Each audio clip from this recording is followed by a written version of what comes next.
আসসালামু আলাইকুম, আমি কাউসার আমিল। তো চলে আসলাম আরও একটি নতুন ভিডিও নিয়ে আপনাদের মাঝে। তো আশা করি সকলে ভালো আছেন। আমি আলহামদুলিল্লাহ আপনাদের দোয়া এবং ভালোবাসায় ভালো আছি। তো আজকে আমরা ভিডিওতে জানাবো নতুন একটি আপডেট নিউজ, সেটি হচ্ছে ভারতীয় ট্যুরিস্ট ভিসা চালু হচ্ছে। তো আপনারা অনেকেই ইতিমধ্যে এই নিউজটি বিভিন্ন গণমাধ্যমে কিংবা ইউটিউব চ্যানেলে দেখেছেন যে ডিসেম্বর মাস থেকে ভারতীয় ট্যুরিস্ট ভিসা চালু করা হচ্ছে 2024 সালে।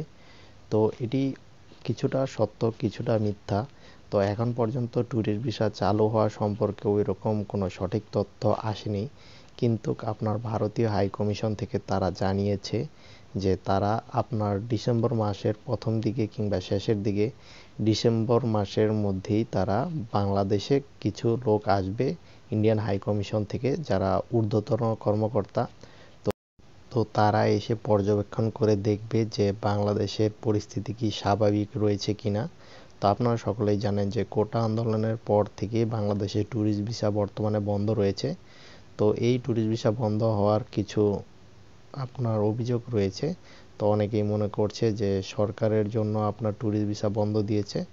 তো যেহেতু আপনার সরকার চেঞ্জ হয়েছে, সেই কারণে আপনার বাংলাদেশ থেকে প্রচুর মানুষই আপনার ভারতে প্রবেশ করেছে, অবৈধভাবে হোক কিংবা বৈধভাবে। তো সেই অবৈধভাবে যেই সকল অবৈধ লোকগুলো ভারতে প্রবেশ করছে, তাদেরকে ঠেকানোর জন্যই ভারত এই সিদ্ধান্ত নিয়েছে যে ট্যুরিস্ট ভিসাটি সহ অন্যান্য যেই সকল ভিসা রয়েছে সেই ভিসাগুলো বন্ধ রেখেছে। তো এখন যেহেতু পরিস্থিতি স্বাভাবিক চলে এসেছে প্রায়, তো সেই কারণে তারা চাচ্ছে যে আবার বাংলাদেশকে ট্যুরিস্ট ভিসা দেওয়া হোক। তো এই নিয়ে ইন্ডিয়ান হাই কমিশন এবং বাংলাদেশের হাই কমিশনের মধ্যে অনেকবার বৈঠক হয়।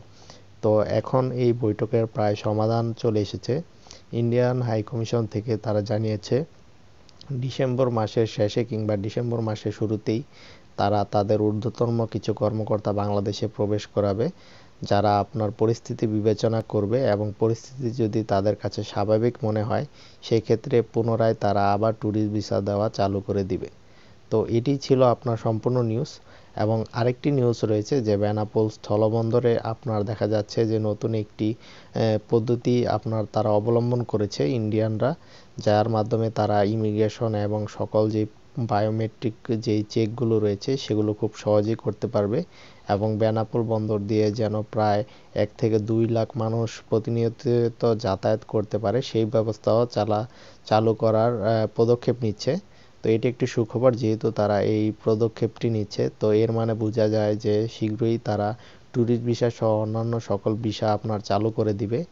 তো এটি ছিল আজকের নিউজ। তো নিউজটি যদি ভালো লেগে থাকে তাহলে অবশ্যই আমার চ্যানেলটিকে সাবস্ক্রাইব করে দেবেন এবং আমার ফেসবুক পেজটিকে অবশ্যই ফলো করে দিবেন। ধন্যবাদ সবাইকে। আসসালামু আলাইকুম।